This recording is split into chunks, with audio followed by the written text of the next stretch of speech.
नमस्कार दोस्तों।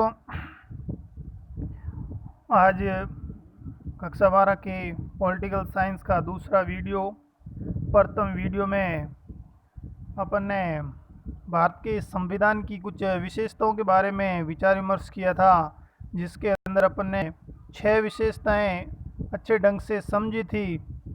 और उसके आगे का वीडियो देखिए, इसके अंदर भी अपन 6 विशेषताएं और पढ़ेंगे, अच्छे ढंग से तैयार करेंगे। दोस्तों, आप इस नोट्स को देखते रहिए और साथ साथ में मेरी आवाज़ को भी आप सुनते रहिए, जिससे आपको सारी चीज़ें कवर हो जाए।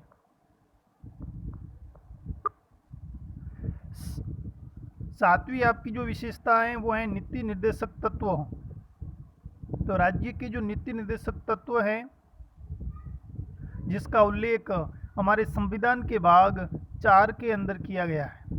संविधान के भाग 4 के अंदर, और अगर आर्टिकल की बात करें तो आपके आर्टिकल 36 से शुरू होते हैं, 36 से लेकर के 51 तक। आर्टिकल 36 से लेकर 51 तक नीति निर्देशक तत्वों का उल्लेख किया गया है, और ये नीति निर्देशक तत्व आयरलैंड से लिए गए हैं।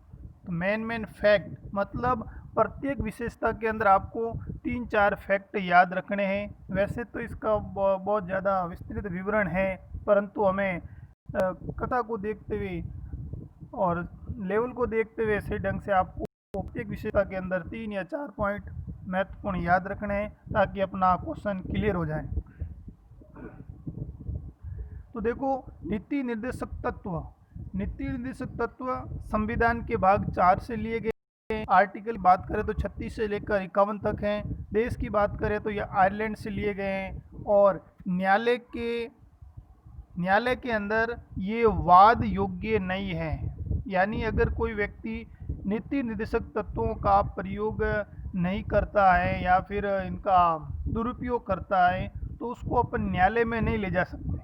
जैसे मौलिक अधिकार हैं, तो ये वाद योग्य हैं। मौलिक अधिकार की रक्षा सर्वोच्च न्यायालय, उच्च न्यायालय करता है, परंतु मौलिक कर्तव्य और नीति निर्देशक तत्व, ये दोनों न्यायालय के में वाद योग्य नहीं है। इनको अपन न्यायालय के अंदर नहीं ले जा सकते।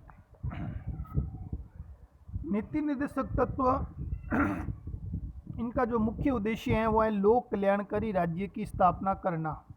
हमारे देश को लोक कल्याणकारी बनाना, ये इस नीति का मुख्य उद्देश्य माना जाता है। तो ये था आपका 7वीं विशेषता, नीति निर्देशक तत्व। 8वीं विशेषता देखिए, समाजवादी राज्य।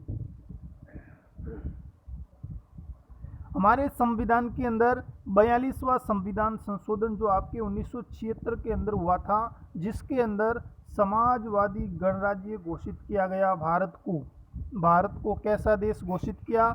समाजवादी देश घोषित किया था। कौन से संविधान संशोधन? 42वां। कब हुआ? 1976 के अंदर।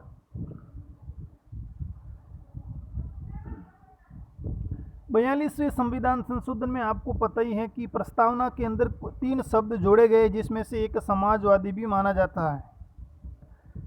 हमारे मूल संविधान के अंदर अगर बात करें तो समाजवाद का कहीं पर भी उल्लेख नहीं है, परंतु प्रस्तावना के अंदर समाजवाद का प्रयोग हुआ था। 42वें संविधान संशोधन में 3 शब्द इसमें जरूर जोड़े गए हैं, और इनका जो मुख्य उद्देश्य है वो है भारत की अर्थव्यवस्था को या फिर राज्य व्यवस्था को नई दिशा देना।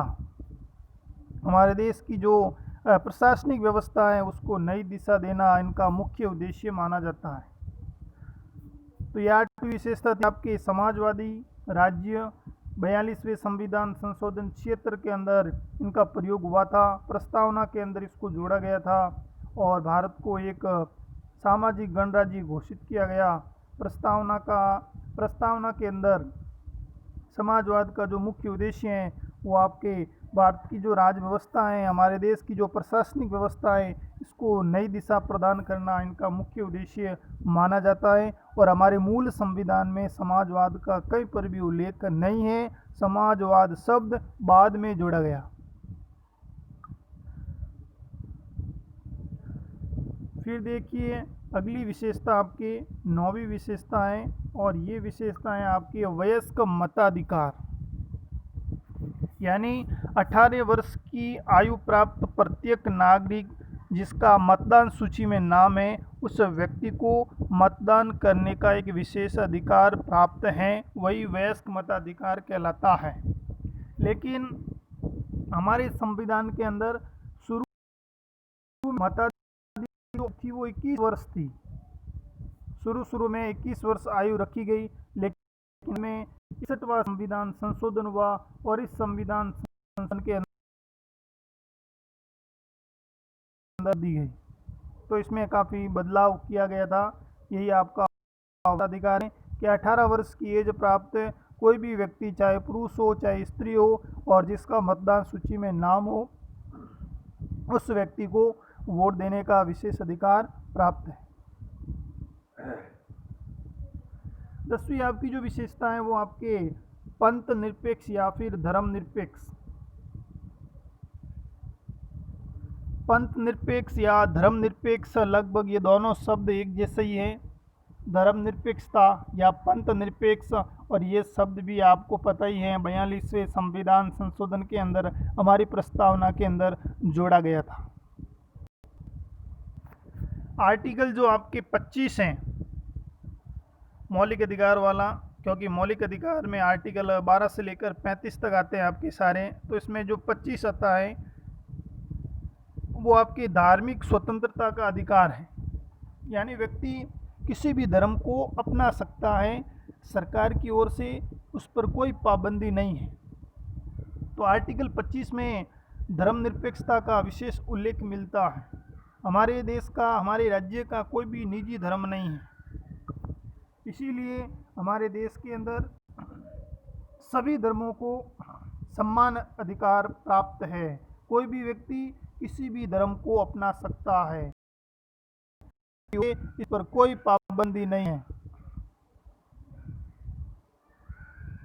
धर्म के आधार पर सरकार किसी के साथ कोई भेदभाव नहीं करती है। प्रत्येक व्यक्ति को अपना धर्म चुनने का अधिकार है, उसी को धर्मनिरपेक्षता या पंथ निरपेक्षता के नाम से जाना जाता है। तो प्यारे दोस्तों, धर्मनिरपेक्षता ये आपका 10वीं प्रमुख विशेषता थी। उसके बाद 2 विशेषताओं के बारे में और डिस्कस आज कर लेते हैं। देखिए, प्रमुख विशेषता ये न्यायिक पुनरावलोकन। न्यायिक पुनरावलोकन, अब न्याय पुनरावलोकन जो शब्द है ये संयुक्त राज्य अमेरिका से लिया गया है, यूएसए, वहाँ से हमारे संविधान के अंदर ये शब्द लिया गया है। न्याय पुनरावलोकन का मतलब क्या होता है, शब्द को आप पढ़िए। न्याय का पुनरावलोकन करना।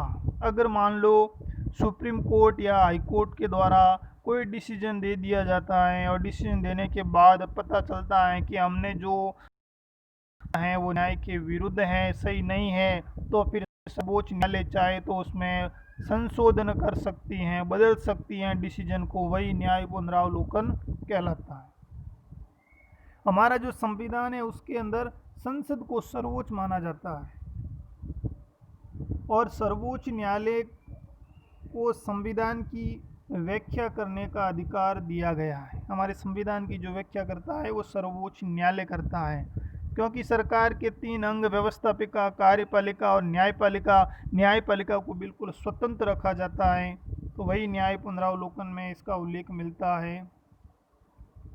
न्याय पुनरावलोकन के द्वारा संसद, न्याय पुनरावलोकन के द्वारा सर्वोच्च न्यायालय संसद के द्वारा जो बनाए गए कानून हैं, अगर वो अवैध हैं तो उसे रोक सकता है। यानी संसद कोई भी कानून अगर बनाती है तो वो कानून सही होने चाहिए। अगर सर्वोच्च न्यायालय को लगे कि ये कानून जो बना है वो सही नहीं है तो फिर न्यायालय उसमें पुनरावलोकन कर सकता है। ये आपका न्याय पुनरावलोकन था। मेन फैक्ट याद रखने हैं, अमेरिका से लिए गए हैं। यहाँ पर हमारे देश में संसद को सर्वोच्च माना जाता है। हमारे संविधान की व्याख्या करने का अधिकार सर्वोच्च न्यायालय को है। संसद के द्वारा जो भी कानून बनाए जाते हैं अगर वो सही नहीं है तो सर्वोच्च न्यायालय उन्हें अवैध घोषित कर सकता है। इसी को अपन न्याय पुनरावलोकन कहते हैं। और आज की जो लास्ट विशेषता है वो आपके है स्वतंत्र न्यायपालिका। हमारे देश की जो न्यायपालिका है वो स्वतंत्र है, इसके ऊपर किसी का कोई नियंत्रण नहीं है। हमारे देश के अंदर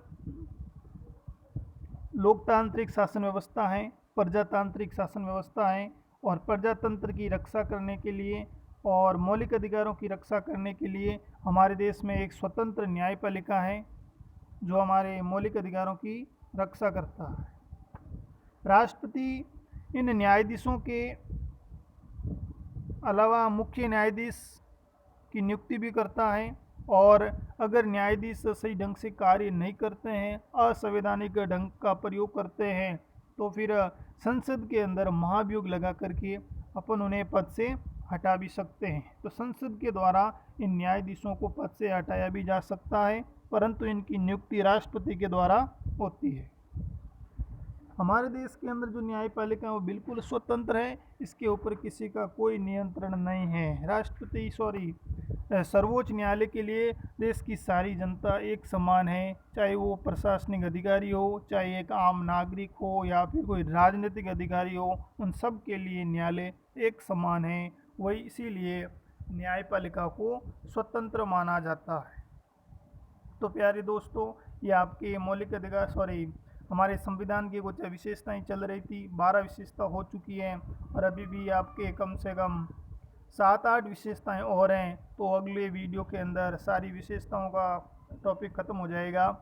तो ये क्वेश्चन आपके लिए बहुत ज़्यादा इम्पोर्टेंट होगा, क्योंकि हमारे संविधान की विशेषताओं से क्वेश्चन हमेशा एग्ज़ाम के अंदर पूछा जाता है। काफ़ी बार तो ये भी पूछा जा सकता है कि हमारे भारतीय संविधान की 4 विशेषताओं का वर्णन कीजिए। तो आपके सिलेबस में लगभग 19-20 विशेषताएं हैं, तो कम से कम आपको मेन 15 विशेषता आपको याद रखनी है। बड़ा क्वेश्चन भी आ जाए तो अपना कवर हो जाए। दोस्तों, इस चैनल को अधिक से अधिक सब्सक्राइब करें, आगे से आगे शेयर करें, लोगों तक पहुंचाएं। जो भी विद्यार्थी कक्षा 12वीं की तैयारी कर रहे हैं वहाँ तक ये वीडियो जाना चाहिए, ताकि लोगों को आराम से बेनिफिट मिल सके। क्योंकि कोरोना महामारी के कारण संपूर्ण देश के अंदर विद्यालय सारे बंद हैं। ऐसी स्थिति में बच्चों की शिक्षा काफ़ी प्रभावित ज़रूर हो रही है, इसका हमें खेद है। परंतु दोस्तों, हम आपकी शिक्षा को वंचित नहीं होने देंगे। आप घर बैठकर आराम से अपनी नोटबुक लीजिए और जो भी चैप्टर हम करवा रहे हैं, अपनी कोशिश कर रहे हैं, तो आप इसका अधिक से अधिक बेनिफिट उठाएं। हो सकता है कि आपके स्कूलें और लेट खुलें और आपके सिलेबस में कुछ बदलाव हो जाए, पाठ्यक्रम कम कर दिया जाए, फिर भी हम यही कोशिश करेंगे कि आप संपूर्ण पाठ्यक्रम को लेकर के तैयारी करें। और ये जो सिलेबस है आपके 12th का, ये सिलेबस बहुत अच्छा सिलेबस है। आगे की क्लास में जब आप जाओगे, ग्रेजुएशन करोगे, तो उसमें भी काफ़ी बेनिफिट मिलेगा। और इन किताबों से पढ़ी हुई जो चीज़ें वो कॉम्पिटिशन एग्ज़ाम के लिए आपके लिए बहुत ज़्यादा फ़ायदेमंद होगी। तो आज के लिए इतना ही। धन्यवाद।